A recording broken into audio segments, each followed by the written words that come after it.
Hi friends, என்னோட பேர் யோகேஷ். இன்றைக்கி நம்ம பார்க்க போகிற டாபிக் பார்த்திங்கன்னா இந்தியன் எக்கனாமியில் 14th chapter security market in இந்தியாவில் பார்ட் 4. இந்த வீடியோவில் நம்ம பார்க்க போகிற கண்டென்ட்ஸ் பார்த்திங்கன்னா ஃபஸ்ட்டு செக்யூரிட்டைசேஷன். இதில் செக்யூரிட்டைசேஷன் ப்ராசஸ் என்னதுன்றதை பார்ப்போம். Second corporate bond in India. இந்தியாவில் கார்ப்பரேட் பாண்ட்ஸ் எப்படி இருக்குது, அதை எப்படி இம்ப்ரூவ் பண்ணணும் அப்படிங்கிறத பற்றி பார்ப்போம். தேர்டு பார்த்திங்கன்னா இன்ஃப்ளேஷனை பீட் பண்ணி கொடுக்குற இன்ஃப்ளேஷன் இண்டெக்ஸ்டு பாண்ட்ஸ் பற்றி பார்ப்போம். ஃபோர்த்து பார்த்திங்கன்னா கோல்டு இடிஎஃப்ஸ் பற்றி பார்ப்போம். அடுத்தது central public sector enterprises exchange traded fund பற்றி பார்ப்போம். இந்த இடிஎஃப்ல பார்த்திங்கன்னா பப்ளிக் செக்டர் அண்டர்டேக்கிங்ஸில் இருக்கிற பெரிய கம்பெனிஸில் இன்வெஸ்ட் பண்ணுவாங்க. ஆறாவது பார்த்திங்கன்னா பென்ஷன் செக்டர் ரிஃபார்ம்ஸ். இதில் நேஷனல் பென்ஷன் ஸ்கீம்னா என்னது, அதில் கொண்டு வந்த சேஞ்சஸ் பற்றிலாம் பார்ப்போம். ஃபைனலாக ரியல் எஸ்டேட் இன்வெஸ்ட்மெண்ட் ட்ரஸ்ட்னா என்னது, இன்ஃப்ராஸ்ட்ரக்சர் இன்வெஸ்ட்மெண்ட் ட்ரஸ்ட்னா என்னதுன்னு பார்த்துட்டு இதில் இருக்கிற ப்ரொவிஷன்ஸை பற்றி பார்த்து முடிக்க போகிறோம். ஃபஸ்ட் பார்த்திங்கன்னா செக்யூரிட்டைசேஷன். இது என்ன ப்ராசஸ்னால் ஒரு பாரோவர் இருக்கார். அவர் ஃபினான்ஷியல் இன்ஸ்டிடியூஷன்ஸ் லைக் பேங்க்ஸ் இல்லைனா மைக்ரோ ஃபினான்ஸ் கம்பெனிஸ் என்பிஎஃப்சிஸ் கிட்ட இருந்து ஆட்டோ லோன் இல்லைனா ஹோம் லோன் வாங்குறாருன்னா அந்த பேங்க் இப்போ மணியை அந்த பாரோவருக்கு கொடுக்கணும். ஒருவேளை அந்த பேங்க் கிட்ட லிக்விடிட்டி இல்லைன்னா அப்போ அந்த இல்லிக்விட் அசட்டான ஹோம் லோன் ஆட்டோ லோனை ஸ்பெஷல் பர்பஸ் வெஹிக்கல் என்டிட்டி மூலியமா அந்த லோன் அசட்டை மார்க்கெட்டபிள் செக்யூரிட்டியாக கன்வெர்ட் பண்ணி இன்வெஸ்டர்ஸ்க்கு விற்பாங்க. அதில் வர லிக்விட் கேஷை பாரோவருக்கு பேங்க் கொடுத்துடும். இங்கே இந்த மார்க்கெட்டபிள் செக்யூரிட்டியை வாங்கின இன்வெஸ்டருக்கு அவங்க இன்வெஸ்ட் பண்ண பிரின்சிபல் ப்ளஸ் இன்ட்ரெஸ்ட்டும் கிடைக்கும். செகண்ட் பார்த்திங்கன்னா கார்ப்பரேட் பாண்ட் இன் இந்தியா. இந்தியாவில் ஈக்விட்டி மார்க்கெட்டோட ரேப்பிடான க்ரோத்துக்கு நம்மளோட எக்கனாமிக் வைப்ரன்சியும் கூடவே ஃபினான்ஷியல் இன்ஃப்ராஸ்ட்ரக்சரும் கான்ட்ரிபியூட் பண்ணியிருக்கு. மார்க்கெட் ஃபீச்சர் அப்புறம் டெப்த்தை வச்சு பார்க்கும்போது வேர்ல்ட்லேயே பெஸ்ட் ரேங்கை இந்தியன் ஈக்விட்டி மார்க்கெட் பிடிச்சிருக்கு. இதுக்கு பேரலாக பார்த்தீங்கன்னா கவர்மெண்ட் செக்யூரிட்டிஸ் மார்க்கெட்டும் நல்லா வளர்ந்துருக்கு. அப்படியே கான்ட்ராஸ்டாக பார்த்தீங்கன்னா corporate bond market market participation அப்புறம் அதோட ஸ்ட்ரக்சர் வீக் ஆயிடுச்சு. எக்கனாமிக் சர்வே 2010-11 பாண்ட் மார்க்கெட்டில் இந்தியா அவ்வளோவா டெவலப் ஆகாததுக்கான ரீசன்ஸ் பற்றி சொல்லியிருப்பாங்க. ஃபர்ஸ்ட் பார்த்தீங்கன்னா பேங்க் லோன்ஸ் ஆதிக்கத்தை செலுத்தினாங்க. ரெண்டாவது ஃபாரின் இன்ஸ்டிடியூஷனல் இன்வெஸ்டர்ஸோட பார்ட்டிசிபேஷன் கம்மியாக இருந்துச்சு. மூணாவது இன்வெஸ்டரோட கான்ஃபிடன்ஸ் கம்மியாக இருந்துச்சு. நாலாவது கவர்மெண்ட் பாண்ட்ஸ் அதிகமாக இருந்துச்சு. பாண்ட் மார்க்கெட் டெவலப் ஆகாததுக்கான ரீசன் என்னன்னா யாராச்சும் பாண்ட்ஸை வாங்கினதுக்கு அப்புறமா அதை செல் பண்ணுறதுக்கு ரொம்பவே கஷ்டப்பட்டாங்க. 2005 பட்டேல் கமிட்டியோட ரெக்கமெண்டேஷனுக்கு அப்புறமா கார்ப்பரேட் பாண்ட்ஸ் ஸ்லோவாக வளர ஆரம்பிச்சுது. 2012-13 கார்ப்பரேட் பாண்ட் மார்க்கெட்டோட டெவலப்மெண்ட்காக கொண்டு வந்த சில இனிஷியேட்டிவ்ஸ் என்னன்னு பார்க்கலாம். ஃபர்ஸ்ட் பார்த்தீங்கன்னா கார்ப்பரேட் பாண்ட் மார்க்கெட்டில் டைரக்ட் டிரான்சாக்ஷனை மேற்கொள்கிற நோக்கத்துக்காக செபி அப்ரூவ்டு ஸ்டாக் எக்ஸ்சேஞ்சில் லிமிடெட் மெம்பர்ஷிப்ஸோட பேங்க்ஸை அலோவ் பண்ணியிருப்பாங்க. ரெண்டாவது கார்ப்பரேட் பாண்ட் மார்க்கெட்டில் லிக்விடிட்டியை அதிகமாக்கணும்னு ஐஆர்டிஏ ரெப்போ மார்க்கெட்டில் இன்சூரன்ஸ் கம்பெனிஸை பெர்மிட் பண்ணியிருப்பாங்க. அப்புறம் இன்சூரன்ஸ் கம்பெனிஸ் கிரெடிட் டிஃபால்ட் ஸ்வாப்போட யூசர்ஸாக இருக்கலாம்னு பெர்மிட் பண்ணியிருப்பாங்க.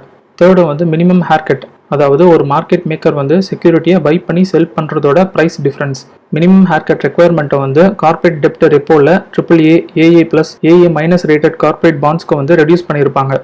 ஃபோர்த் பார்த்தீங்கன்னா கார்ப்பரேட் டெப்ட் செக்யூரிட்டிஸில் கிரெடிட் டிஃபால்ட் ஸ்வாப்போட யூசர்ஸாக மியூச்சுவல் ஃபண்ட்ஸ் இருக்கலாம்னு பெர்மிட் பண்ணியிருப்பாங்க. ஃபிஃப்த்து ஆர்பிஐயோட credit default swap for corporate பாண்ட்ஸோட ரிவைஸ்டு கைட்லைன்ஸில் லிஸ்டட் கார்ப்பரேட் பாண்ட்ஸோட சேர்த்து அன்லிஸ்டட் பட் ரேட்டட் கார்ப்பரேட் பாண்ட்ஸ்க்கு கிரெடிட் டிஃபால்ட் ஸ்வாப்புக்கு பெர்மிட் பண்ணியிருப்பாங்க. சிக்ஸ்த்து யூசர்ஸை ஒரிஜினல் ப்ரொடெக்ஷன் செல்லர் கிட்ட மியூச்சுவலாக அக்ரி பண்ணிக்கிட்ட இல்லைனா FIMMDA ப்ரைஸில் சிடிஎஸ் பாட் பொசிஷனை அன்வைண்ட் பண்ணுறதுக்கு அலோவ் பண்ணணும்னு சொல்லியிருப்பாங்க. அதாவது அன்வைண்ட் அப்படிங்கிறது என்னன்னா எரர் கரெக்ஷன்னால பொசிஷனை க்ளோஸ் பண்ணுறது.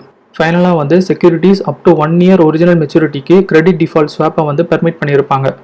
அடுத்தது பார்த்தீங்கன்னா ஆர்பிஐ கான் கமிட்டியோட ரெக்கமெண்டேஷன் அக்செப்ட் பண்ணி இந்தியாவில் கார்ப்பரேட் பாண்ட் மார்க்கெட்டை ஸ்ட்ரென்தன் பண்ணுறதுக்கு பல மெஷர்ஸை அனௌன்ஸ் பண்ணியிருப்பாங்க. ஃபர்ஸ்ட் பார்த்தீங்கன்னா கேபிட்டல் ரெக்குயர்மெண்ட்காக commercial banks rupee denominated bonds ஓவர்சீஸில் இஷ்யூ பண்ணுறதுக்கு பெர்மிட் பண்ணியிருப்பாங்க. அடுத்தது செபியில் ரெஜிஸ்டர் பண்ணியிருக்கிற புரோக்கர்ஸ் அப்புறம் கார்ப்பரேட் பாண்ட் மார்க்கெட்டில் ஆத்தரைஸ்டாக இருக்கிற மார்க்கெட் மேக்கர்ஸ் கார்ப்பரேட் டெப்ட் செக்யூரிட்டிஸில் ரெப்போ இல்லைனா ரிவர்ஸ் ரெப்போ கான்ட்ராக்டை எடுக்கிறதுக்கு பெர்மிட் பண்ணியிருப்பாங்க. அடுத்தது பேங்க்ஸ் கார்ப்பரேட் பாண்ட்ஸ்க்கு ப்ரொவைட் பண்ணுற பார்ஷியல் கிரெடிட்டை 20%லேருந்து 50%ஆக இன்க்ரீஸ் பண்ணுறதுக்கு அலோவ் பண்ணியிருப்பாங்க. ஃபோர்த்து பிரைமரி டீலர்ஸ் கவர்மெண்ட் பாண்ட்ஸ்க்காக மார்க்கெட் மேக்கர்ஸாக ஆக்ட் பண்ணுறதுக்கும் பர்மிட் பண்ணியிருப்பாங்க. ஃபிஃப்த்து எக்ஸ்சேஞ்ச் ரேட் ரிஸ்க்கு எக்ஸ்போஸ் ஆகியிருக்க கம்பெனிஸ் சிம்பிளிஃபைடு ப்ரொசீஜர்ஸோட ஹெட்ஜ் டிரான்சாக்ஷனை எடுக்கிறதுக்கு அலோவ் பண்ணியிருப்பாங்க.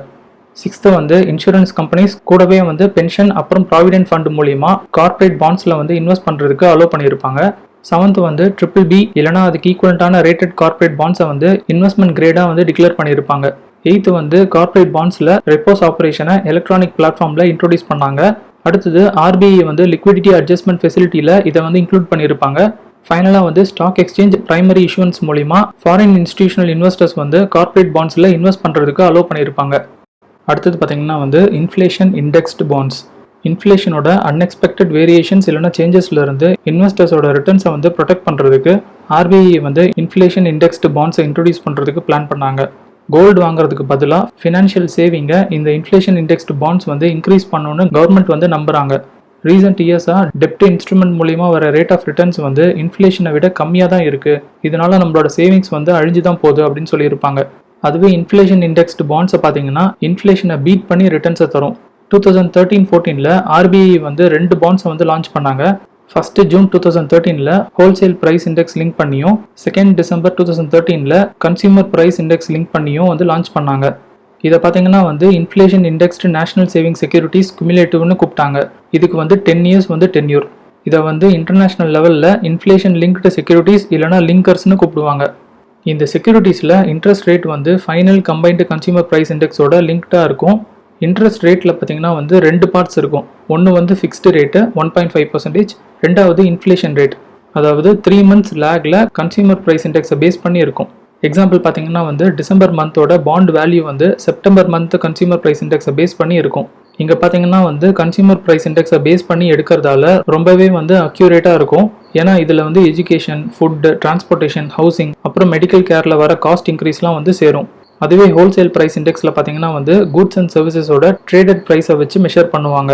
1997 இன்ஃப்ளேஷன் இண்டெக்ஸ்டு பாண்ட்ஸை வந்து இந்தியாவில் ஃபஸ்ட் டைம் இஷ்யூ பண்ணாங்க.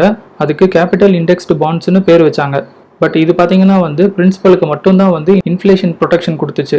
அதுவே புது இன்ஃப்ளேஷன் இண்டெக்ஸ்டு பாண்ட்ஸ் பார்த்தீங்கன்னா வந்து போத் பிரின்சிபல் அண்ட் இன்ட்ரெஸ்ட்டுக்கும் வந்து இன்ஃப்ளேஷன் ப்ரொடெக்ஷன் வந்து ப்ரொவைட் பண்ணுது. அடுத்தது பார்த்தீங்கன்னா வந்து கோல்டு எக்ஸ்சேஞ்ச் ட்ரேடட் ஃபண்ட்ஸ். இது வந்து open ended mutual fund schemes. Physical gold ப்ரைஸ்க்கு ஏற்ற மாதிரி இந்த எக்ஸ்சேஞ்ச் ட்ரேடட் ஃபண்ட்ஸோட ப்ரைஸ் மூவ்மெண்ட் வந்து இருக்கும். இங்கே வந்து ஒரு யூனிட்னா வந்து 0.995 பியூரிட்டி கோல்டோட 1 கிராமை வந்து ரெப்ரசென்ட் பண்ணுது. பர்டிகுலர் டேவோட ஃபிசிக்கல் கோல்டோட ப்ரைஸை பேஸ் பண்ணி இந்த ஒவ்வொரு யூனிட்டோட நெட் அசெட் வேல்யூ, அதாவது என்ஏவி வேல்யூவை வந்து கால்குலேட் பண்ணுவாங்க. அடுத்தது பார்த்தீங்கன்னா வந்து கோல்டு. இது வந்து இன்னொரு பர்ச்சேஸ் ஆப்ஷன். இது வந்து நேஷனல் ஸ்டாக் எக்ஸ்சேஞ்சில் ட்ரேட் ஆகிற யூனிட்ஸோட இன்வெஸ்ட்மெண்ட். இதுக்கு இன்வெஸ்டர்ஸ் வந்து டிமேட் அக்கௌண்ட் வச்சிருக்கணும். கோல்டோட ப்ரோக்கரேஜ் டிரான்சாக்ஷன் சார்ஜஸ்லாம் பார்த்தீங்கன்னா வந்து கோல்டு இடிஎஃப்ஸை விட கம்மி. ஏன்னா இங்கே வந்து ஃபண்ட் மேனேஜ்மெண்ட் சார்ஜஸ்லாம் வந்து கிடையாது. இங்கே வந்து long term capital gain benefit வேணும்னா 36 monthsக்கு அந்த கோல்டை வந்து ஹோல்டு பண்ணணும். அடுத்தது பார்த்தீங்கன்னா வந்து சிபிஎஸ்இ ETF, அதாவது central public sector enterprises exchange traded fund. இதை வந்து ஏப்ரல் 2014 பிஎஸ்சி NSE பிளாட்ஃபார்மில் 10 ப்ளூ சிப் பப்ளிக் செக்டர் அண்டர்டேக்கிங்ஸோட ஷேர்ஸோட லிஸ்ட் பண்ணாங்க. கவர்மெண்ட் ஆஃப் இந்தியா வந்து 3000 crore ரைஸ் பண்ணுறதுக்கு எக்ஸ்பெக்ட் பண்ணாங்க. பட் வந்து 4300 crores ஓவர் சப்ஸ்கிரைப்டாக வந்து இருந்துச்சு. இந்த ஸ்கீமோட நோக்கம் என்னவா இருந்துச்சுன்னா பப்ளிக் செக்டர் யூனிட்ஸோட ஹோல்டிங்ஸை வந்து டிஸ்இன்வெஸ்ட் பண்ணுறது தான். இதை வந்து எக்ஸ்சேஞ்ச் ட்ரேடட் ஃபண்ட்ஸை மேனேஜ் பண்ணுறதுல ஸ்பெஷலிஸ்ட்டாக இருந்த மியூச்சுவல் ஃபண்ட் கம்பெனியான Goldman Sachs asset management India private limited வந்து மேனேஜ் பண்ணாங்க. சிபிஎஸ்இ ETF வந்து சிபிஎஸ்இ இண்டெக்ஸில் வந்து இன்வெஸ்ட் பண்ணியிருக்காங்க. இதுவும் பார்த்தீங்கன்னா வந்து ஸ்டாக் எக்ஸ்சேஞ்சில் ஒரு ஸ்டாக் மாதிரி தான் வந்து ட்ரேட் ஆகும். சிபிஎஸ்இ இண்டெக்ஸில் இருக்கிற கம்பெனிஸ்க்கு இருக்க வேண்டிய க்ரைட்டீரியா என்னன்னு பார்க்கலாம். ஃபஸ்ட்டு வந்து கவர்மெண்ட் ஆஃப் இந்தியா வந்து 55% இல்லைனா அதுக்கு மேலே வந்து ஷேர்ஸை வந்து ஓன் பண்ணணும். அப்புறம் நேஷனல் ஸ்டாக் எக்ஸ்சேஞ்சில் வந்து லிஸ்ட் ஆகியிருக்கணும். செகண்ட் வந்து லார்ஜ் பப்ளிக் செக்டர் அண்டர்டேக்கிங்ஸாக இருக்கணும். தேர்டு வந்து கன்சிஸ்டண்ட்டாக டிவிடெண்ட் பேமெண்ட் வந்து பண்ணியிருக்கணும். அடுத்தது பார்த்தீங்கன்னா வந்து பென்ஷன் செக்டர் ரிஃபார்ம்ஸ். இந்தியாவில் கவர்மெண்ட் ஜாபில் இருக்கிறவங்களோட ஒருங்கிணைஞ்சு இருக்கிறது வந்து பென்ஷன் வந்து 2 முக்கியமான சோஷியோ எக்கனாமிக் அப்ஜெக்டிவ்ஸை வந்து சர்வ் பண்ணுது. ஒன்று வந்து நேஷன் பில்டிங்காக, ரெண்டாவது கண்ட்ரியில் நம்பகமான அப்புறம் நிலையான சோஷியல் செக்யூரிட்டி சிஸ்டமை எஸ்டாப்ளிஷ் பண்ணுறதுக்கு ஹெல்ப் பண்ணுது. நியூ பென்ஷன் ஸ்கீமாக நேஷனல் பென்ஷன் ஸ்கீம், அதாவது NPSன்னு ரீநேம் பண்ணி 22 டிசம்பர் 2003 வந்து கவர்மெண்ட் இன்ட்ரோடியூஸ் பண்ணாங்க. January 1, 2004 இருந்து சென்ட்ரல் கவர்மெண்ட் எம்ப்ளாயிஸ் வந்து இதில் ஜாயின் பண்ணணும்னு மேண்டட்ரி ஆக்கியிருப்பாங்க. அப்புறம் ஸ்டேட் கவர்மெண்ட்ஸும் வந்து இந்த ஸ்கீமை வந்து அவங்க எம்ப்ளாயிஸ்க்கு அனௌன்ஸ் பண்ணாங்க. May 2009 இருந்து கண்ட்ரியில் இருக்கிற எல்லா சிட்டிசன்ஸும் வந்து வாலண்டரி பேசிஸில் இந்த ஸ்கீமை வந்து எடுத்துக்கலாம்னு அலோவ் பண்ணியிருப்பாங்க. நம்ம கண்ட்ரியில் இருக்கிற சீப்பஸ்ட் ஃபினான்ஷியல் ப்ராடக்டில் இதுவும் ஒன்று. கவர்மெண்ட் வந்து செப்டம்பர் 2010 இதோட லோவர் காஸ்ட் வெர்ஷனான ஸ்வலம்பன் ஸ்கீம்னு ஒன்று இன்ட்ரடியூஸ் பண்ணாங்க. இதை வந்து NPS லைட் மூலியமாக வந்து அவைல் பண்ணிக்கலாம். எக்கனாமிக்கலி டிஸ்அட்வான்டேஜ்டு செக்ஷனில் இருக்கிற பீப்புளுக்காக கம்மியான சார்ஜஸோட அவைலபிளாக இருந்துச்சு. இந்த ஸ்கீம் கீழே கவர்மெண்ட் வந்து ஒவ்வொரு NPS அக்கௌண்ட் ஹோல்டருக்கும் சப்சிடி ப்ரொவைட் பண்ணுச்சு. டிசம்பர் 2011ல் என்பிஎஸ் கார்ப்பரேட் செக்டர் மாடலை வந்து இன்ட்ரோடியூஸ் பண்ணாங்க. இது மூலிமா ஆர்கனைஸ்டு செக்டர் என்டிட்டிஸ் வந்து அவங்களோட எம்ப்ளாயீஸ்க்கு வந்து என்பிஎஸ்ஸை வந்து எனபிள் பண்ணலாம். எல்லா பப்ளிக் செக்டர் பேங்க்ஸும் வந்து அவங்களோட வெப்சைட்டில் ஒரு இண்டிவிஜுவல் சப்ஸ்கிரைபர் என்பிஎஸ் அக்கௌண்ட்டை வந்து ஆன்லைனில் ஓப்பன் பண்ணுறதுக்கு ஒரு லிங்கை வந்து ப்ரொவைட் பண்ண சொல்லியிருப்பாங்க. நம்ம கண்ட்ரியில் இருக்கிற ஏழை மக்கள் வந்து பென்ஷன் நெட்வொர்க்குள்ளே கொண்டு வரதுல இருக்கிற மேஜர் சேலஞ்சஸ் என்னன்னு பார்க்கலாம். ஃபர்ஸ்ட் பார்த்தீங்கன்னா வந்து ஃபினான்ஷியல் லிட்ரஸி வந்து கம்மியாக இருக்குது, அதுவும் அன்ஆர்கனைஸ்டு செக்டரில் இருக்கிற ஒர்க்கர்ஸ்க்கு. ரெண்டாவது மாடரேட்டான சர்ப்ளஸ் கூட கிடைக்காதது. தேர்டு வந்து ஸ்டேட்ஸ் அப்புறம் யூனியன் டெரிட்டரி கவர்மெண்ட் கிட்ட இருந்து ஒழுங்கான ரெஸ்பான்ஸ் வந்து இல்லாதது. ஃபோர்த் வந்து பென்ஷன் பற்றின விழிப்புணர்வு வந்து இல்லாதது. 2015-16ல் கவர்மெண்ட் வந்து புது பென்ஷன் ஸ்கீமான அட்டல் பென்ஷன் யோஜனாவை வந்து லான்ச் பண்ணாங்க. இது மூலிமா ஒருத்தர் பண்ண இன்வெஸ்ட்மெண்ட்டுக்கு ஏற்ற மாதிரி அவருக்கு 60 வயசுக்கு அப்புறமா வந்து பென்ஷன் கிடைக்கும். அடுத்தது பார்த்தீங்கன்னா வந்து changes in NPS during 2019-20. NPS ரிலேட்டடாக கவர்மெண்ட் எடுத்த சில மேஜர் ஸ்டெப்ஸ் என்னன்னு பார்க்கலாம். ஃபர்ஸ்ட் பார்த்தீங்கன்னா வந்து சாய்ஸ் ஆஃப் ஃபண்ட். ப்ரைவேட் செக்டரில் இருக்கிற சப்ஸ்கிரைபர்ஸ்க்கு மாதிரியே கவர்மெண்ட் சப்ஸ்கிரைபர்ஸும் வந்து அவங்களோட பென்ஷன் ஃபண்டை இன்க்ளூடிங் ப்ரைவேட் செக்டர் ஃபண்டை வந்து சூஸ் பண்ணிக்கிறதுக்கு அலோவ் பண்ணியிருப்பாங்க. ரெண்டாவது choice of investment pattern. Government employees வந்து அவங்களோட இன்வெஸ்ட்மெண்ட் பேட்டர்னை வருஷத்துக்கு 2 வாட்டி வந்து மாற்றி சூஸ் பண்ணலாம். எக்ஸிஸ்டிங் அப்புறம் நியூ சப்ஸ்கிரைபர்ஸ்க்கு பிஎஃப்ஆர்டிஏவோட கைட்லைன்ஸ் கீழே எக்ஸிஸ்டிங் 3 பப்ளிக் செக்டர் ஃபண்ட் மேனேஜர்ஸோடதுலேருந்து ஒன்று வந்து அலோகேட் ஆகும். கவர்மெண்ட் எம்ப்ளாயிஸ் வந்து கம்மியான ரிஸ்கோட ஃபிக்ஸ்டு ரிட்டர்ன் வரணும்னா 100% கவர்மெண்ட் செக்யூரிட்டிஸில் இன்வெஸ்ட் பண்ணுற ஃபண்ட் ஆப்ஷனை வந்து சூஸ் பண்ணலாம். அதுவே அதிகமான ரிட்டர்னை வந்து ப்ரிஃபர் பண்ணாங்கன்னா 2 லைஃப் சைக்கிள் பேஸ்டு ஸ்கீம்ஸ் வந்து இருக்குது. ஒன்று வந்து கன்சர்வேட்டிவ் லைஃப் சைக்கிள் ஃபண்டு. இதில் பார்த்தீங்கன்னா வந்து மேக்ஸிமம் 25% வந்து ஈக்விட்டியில் எக்ஸ்போஷர் வச்சுக்கலாம். அடுத்தது மாடரேட் லைஃப் சைக்கிள் ஃபண்டு. இதில் பார்த்தீங்கன்னா வந்து மேக்ஸிமம் 50% வந்து ஈக்விட்டியில் எக்ஸ்போஷர் வச்சுக்கலாம். அடுத்தது பார்த்தீங்கன்னா வந்து financial stability development council. December 2010ல் கவர்மெண்ட் வந்து இந்த கவுன்சிலை வந்து அமைச்சிருப்பாங்க. இந்த கவுன்சிலோட அப்ஜெக்டிவ் என்னென்னா வந்து ஃபஸ்ட்டு வந்து ஃபினான்ஷியல் ஸ்டெபிலிட்டியை மெயின்டைன் பண்ணுறதுக்கான மெக்கானிசமை வந்து ஸ்ட்ரென்தன் அப்புறம் இன்ஸ்டிடியூஷனலைஸ்டாக வந்து ஆக்கணும். ரெண்டாவது இன்டர் ரெகுலேட்டரி கோஆர்டினேஷனை வந்து என்ஹான்ஸ் பண்ணணும். தேர்டு வந்து ஃபினான்ஷியல் செக்டர் டெவலப்மெண்ட்டை வந்து ப்ரொமோட் பண்ணணுன்றது. இந்த கவுன்சிலோட சேர்பர்சன் வந்து ஃபினான்ஸ் மினிஸ்டர் இருப்பாங்க.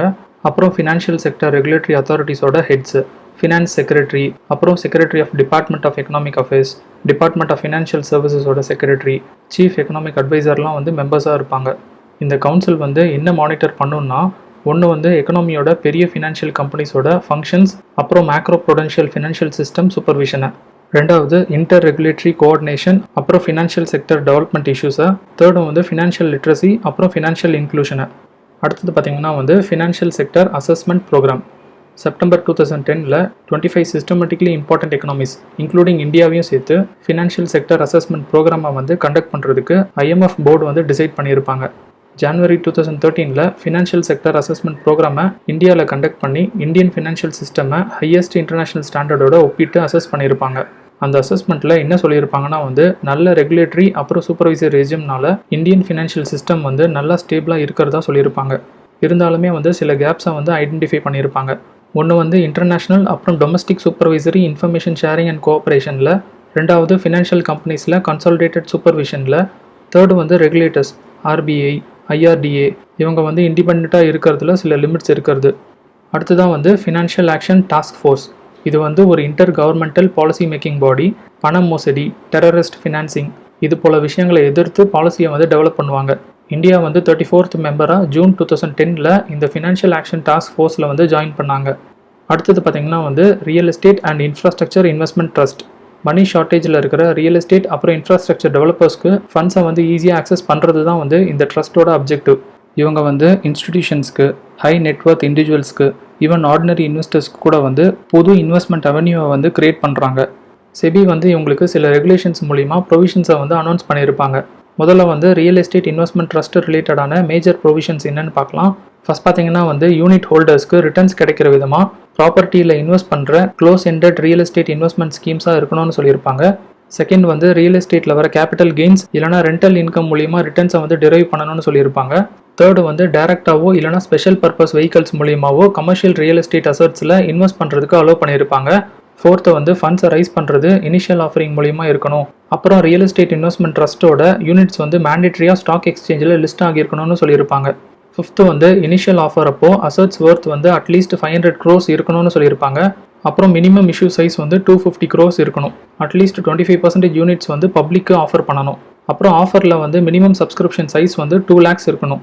ஃபைனலாக வந்து follow on offers, rights issue, qualified institutional பிளேஸ்மெண்ட்ஸ் மூலியமாலாம் வந்து மணியை ரைஸ் பண்ணலான்னு சொல்லியிருப்பாங்க. ஒவ்வொரு யூனிட்டோட ட்ரேடிங் லாட் வந்து 1 lakh இருக்கணும்னு சொல்லியிருப்பாங்க.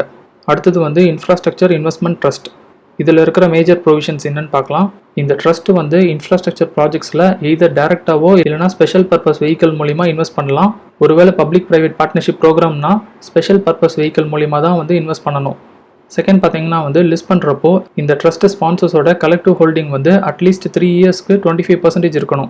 தேர்டு வந்து அண்டர்லைங் அசட்ஸில் அட்லீஸ்ட் 500 கோடி வந்து ஹோல்டிங் இருக்கணும். இனிஷியல் ஆஃபர் சைஸ் வந்து அட்லீஸ்ட் 250 crores வந்து இருக்கணும். ஃபோர்த்து வந்து ஏதாச்சும் ஒரு இன்ஃப்ராஸ்ட்ரக்சர் இன்வெஸ்ட்மெண்ட் ட்ரஸ்ட் வந்து கம்ப்ளீட்டட் ரெவன்யூ ஜென்ரேட் பண்ணுற இன்ஃப்ராஸ்ட்ரக்சர் அசட்ஸில் அட்லீஸ்ட் 80% இன்வெஸ்ட் பண்ணணும்னு நினைச்சாங்கன்னா அப்போ வந்து யூனிட்ஸை பப்ளிக்கு வந்து இஷ்யூ பண்ணி தான் வந்து ஃபண்ட்ஸை ரைஸ் பண்ணணும். மினிமம் 25% வந்து பப்ளிக் ஃப்ளோட்டிங்லேயும் அப்புறம் அட்லீஸ்ட் 20 இன்வெஸ்டர்ஸ் வந்து இருக்கணும். அப்படி லிஸ்ட் பண்ணுற இன்ஃப்ராஸ்ட்ரக்சர் இன்வெஸ்ட்மெண்ட் ட்ரஸ்ட்டோட மினிமம் சப்ஸ்கிரிப்ஷன் சைஸ் வந்து 10 lakhs ஆகும், ட்ரேடிங் லாட் வந்து 5 lakhs ஆகும் வந்து இருக்கணும். அவ்வளோதான் ஃப்ரெண்ட்ஸ். அடுத்த வீடியோவில் இந்தியன் எக்கனாமியில் 15th chapter external sector in India பார்க்கலாம். தேங்க்யூ.